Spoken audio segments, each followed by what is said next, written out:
कैसे हो दोस्तों, स्वागत है आपका हमारे YouTube चैनल में। केम छो। आई होप आप सब गुड होंगे।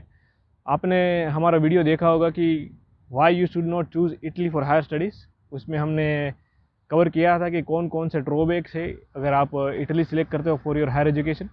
आज हम इस वीडियो में बात करेंगे कि कौन कौन से बेनिफिट्स है, कौन कौन से एडवांटेज रहेंगे अगर आप इटली में अपने हायर स्टडीज़ के लिए आते हो।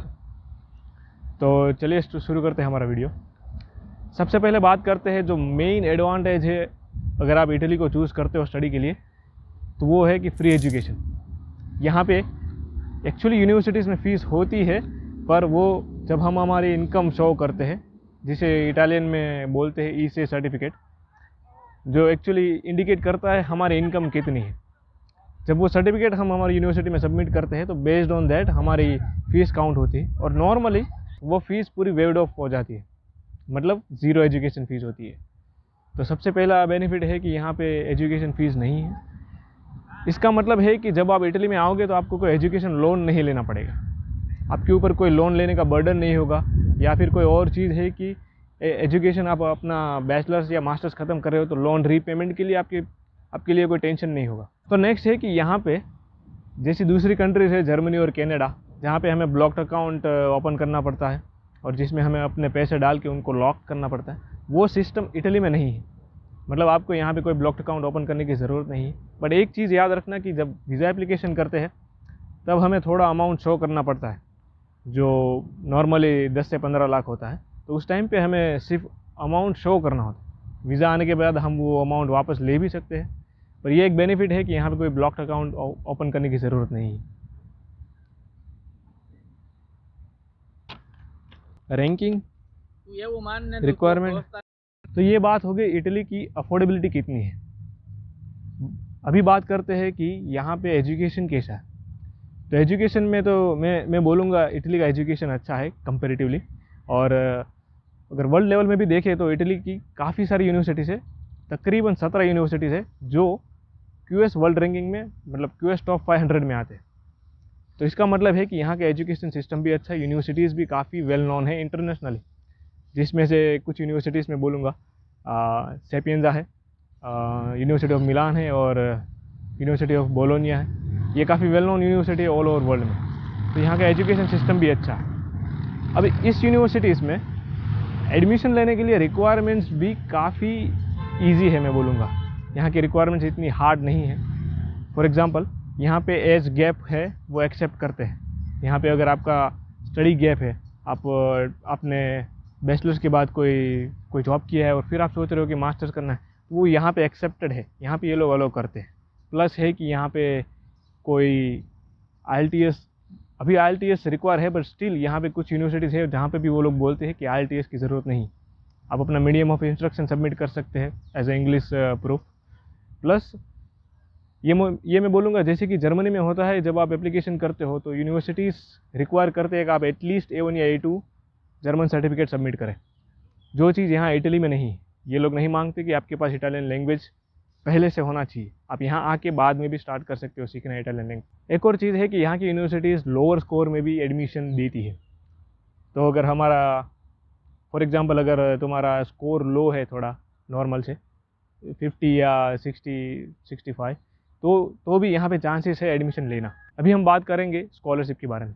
यहाँ पे नॉर्मली सबको स्कॉलरशिप मिलती है, जिसे हम रीजनल स्कॉलरशिप बोलते हैं। जो रीजनल स्कॉलरशिप सभी स्टूडेंट्स के लिए होती है, सभी इंटरनेशनल स्टूडेंट के लिए, जो वेरी करता है 5200 to 7200 based on the region, किस यूनिवर्सिटी, कौन सी यूनिवर्सिटी किस रीजन में है। इस स्कॉलरशिप के अंदर दूसरी चीज़ें भी इंक्लूड हो जाती है, जैसे कि इसमें आपका एक्सपेंसेस कवर हो जाता है और ऊपर से आपकी यूनिवर्सिटी फ़ीस तो है नहीं, तो वो ही कवर हो जाता है। प्लस आपको कैंटीन सर्विस भी मिलती है, जो नॉर्मली कुछ यूनिवर्सिटीज़ में फ्री हो जाता है और कुछ में काफ़ी डिस्काउंटेड प्राइस होता है। और आपको अकोमोडेशन भी मिलता है, जो हम स्टूडेंट हॉस्टल के नाम से जानते हैं, तो वो भी आ जाता है। इसके ऊपर हमने काफ़ी अच्छा वीडियो ऑलरेडी बनाया है, अगर आपने वो नहीं देखा तो यहाँ पे आई बटन पे देख लेना, तो वो वीडियो देख लेना। उसमें आपको काफ़ी आइडिया आ जाएगा कैसे वो स्कॉलरशिप होती है, उसमें रिक्वायरमेंट्स क्या क्या होती है। जो दूसरा अच्छा खासा बेनिफिट है वो है कि यहाँ पे स्टडी बर्डन नहीं है। स्टडी बर्डन किस कॉन्टेक्स्ट में, जैसे कि अगर हम कंपेयर करें जर्मनी में, तो जर्मनी में ऐसा है कि आप कोई भी कोर्स ले लो और उस कोर्स में अगर एक सब्जेक्ट में आप 3 बार फेल हो गए तो वो कोर्स आप आगे नहीं पढ़ सकते। मतलब आपको कोर्स चेंज करना होगा कम्प्लीटली, अगर आप एक कोर्स में कोई एक सब्जेक्ट 3 बार फेल कर गए तो। अभी ये थोड़ा मुझे लगता है कि डिफ़िकल्ट सिचुएशन बना देता है पढ़ने के लिए, क्योंकि आप पैसे लेके आए हो, फिर यहाँ पढ़ते हो और फिर आपको पैसा भी कमाना है क्योंकि आपने दूसरों से पैसा लिया है, और पैसा भी कमाना है और साथ में स्टडी भी करना है और फिर इंडिया पैसे भी भेजने हैं, आपका मंथली एक्सपेंस भी करना है। तो ये थोड़ा डिफ़िकल्ट रहता है, ये स्टूडेंट लाइफ में थोड़ा स्ट्रेस बढ़ा देता है, जो चीज़ यहाँ पे नहीं। यहाँ पे अगर कोई सब्जेक्ट अगर आप फेल हो जाओ 1, 2, 3 तो इट्स ओके, नॉर्मल है। ऐसा नहीं है कि आपको कोर्स चेंज करना होगा, आपको वापस इंडिया जाना पड़ सके स्टडी की वजह से क्योंकि आप फेल हो रहे। तो यहाँ पे स्टडी बर्डन नहीं है। और इसी में एक और चीज़ है कि यहाँ पे एक चीज़ काफ़ी नॉर्मल है, जो मुझे भी यहाँ के नई चीज़ लगी थी, कि आप अपना एजुकेशन जो ड्यूरेशन है वो एक्सटेंड कर सकते हैं, और वो नॉर्मल चीज़ है। ऐसा नहीं है कि कोई अपना ड्यूरेशन एक्सटेंड कर रहा है तो वो वीक है काफ़ी स्टडी में। ये चीज़ लोगों की मेंटालिटी यहाँ पे नहीं है। तो फॉर एग्ज़ाम्पल कुछ लोगों का मास्टर्स कोर्स होता है 2 साल का, तो वो 2.5 या 3 साल में भी ख़त्म करते हैं और बाद में भी उनको जॉब मिलती है, ऐसा नहीं कि नहीं मिलती। और सेम चीज़ बैचलर्स वालों के लिए। तो यहाँ पे स्टडी बर्डन नहीं है। आफ्टर कंप्लीटिंग योर ग्रेजुएशन आपके पास 1 साल का जॉब सर्च वीज़ा भी होता है। तो जब आपने ग्रेजुएशन कर लिया तो आपके पास 1 साल है जिसमें आप अपने फील्ड रिलेटेड कोई भी जॉब ढूंढ सकते हो। और ऐसा नहीं है कि सिर्फ इटली में, क्योंकि इटली यूरोप में आता है, तो आपके पास 26 कंट्रीज़ है जहाँ पे आप अपना क्वालिफिकेशन लेके जॉब सर्च कर सकते हो। तो 26 कंट्रीज़ में काफ़ी कंपनी आ जाती है, काफ़ी सारी। तो आपके पास अपॉर्चुनिटी ज़्यादा है। मैं बोलूँगा आपके पास एक्सपोजर ज़्यादा है अगर आप इटली में कोई यूरोपियन कंट्रीज़ में आते हो तो। सबसे इम्पोर्टेंट जो कैसे मैं बोल सकता हूँ, यहाँ का PR। यहाँ PR लेना काफ़ी ईजी है, कंपेरेटिवली आई थिंक ईजी है। इसमें दो चीज़ें हैं जो काफ़ी इम्पोर्टेंट है। First of all, after graduation आप जब जॉब सर्च करते हो तो 1 साल का आपके पास जॉब सर्च वीज़ा होता है। उस साल में आपको जॉब सर्च करनी होती है। अगर जॉब मिल गई तो फिर आप अपना सुजोर्नो बोलते हैं, जो रेसिडेंस परमिट होता है, वो एक्सटेंड कर सकते हो उस जॉब के बेसिस पे।